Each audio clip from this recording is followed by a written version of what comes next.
here today with somebody that we need to talk to because something has come to my attention. Kevin came to our sales meeting the other day over at Remax Equity with Stephen Bond, and something that he brought up I think might affect some of you in a way that you may not be expecting. So, Kevin Pinder, prospect title. So I've also been with Provo Land for 30 years, and I thought I would talk to you a little bit about the changes that are statewide on property taxes. So tell me about the discount. What is the thing that we have now that will be changing? So let me just real quick kind of tell you how property taxes are figured. Okay, and great. The discount for primary residents. Perfect. So I thought I would just pull up an example. Oh, awesome. So I looked at Bam Bam's restaurant. Yes. So it's on State Street and they're in Orem. Okay. Right behind it's a neighborhood. So I pulled up a neighborhood taxes Right. versus a commercial. Okay. So Bam Bam's they have a rate, a market value of $297,000. Okay. Their property taxes are $2,700. Okay, stick with us. This is going to make sense at the end and you're going to be glad that you heard about it. If you're too bored to watch a video with numbers, text me and I'll tell you what it means. The discount for a home that's comparable market value right behind it is taxed at $1,447. Okay, so $1,447 versus $2,700. Now, would that be the same if I lived in this home and I had another home that I was renting out right back to back? Is that going to be the same thing, the $1,400 versus the $2,700-ish? As long as it's your primary residence. Right, so the If one that I it's a live duplex, in is going to be about half the one that I don't live in. Correct.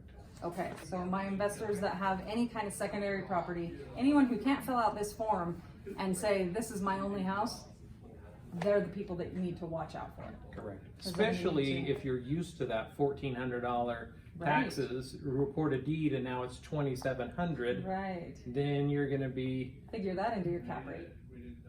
And not only this year, but every year thereafter. Right. Okay. The other question, you may have an escrow for the $1,400. All of a sudden you do a deed, and then you're going to be $1,300 short. The bank is holding, or the mortgage company is holding back, whoever services your mortgage is holding back money to pay your taxes at the end of the year. If they're paying your taxes at the end of the year and suddenly your taxes are no longer discounted, they're going to need to have some money sent in for that. So there will be some compensation required at some point for that. Correct. Now, what if I live in one and I don't live in this one, but I ain't planning on selling anytime soon? Just don't do a deed.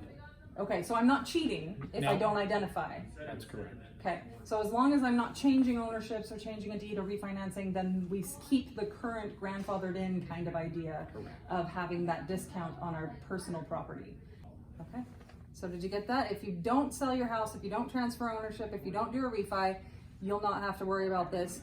If you do want to get something changed on your title work, so any kind of refinance deed or anything else, you will fill out this form. If it's your personal residence, you keep the discount. If it is not your personal residence and you're lucky enough to have multiple properties, investment properties, or multiple houses, then they will change the tax rate on those secondary properties or investments or commercial properties that you own. That work? That works. Thank you so much for meeting with me today and helping me explain this. Kevin Pinder, prospect title.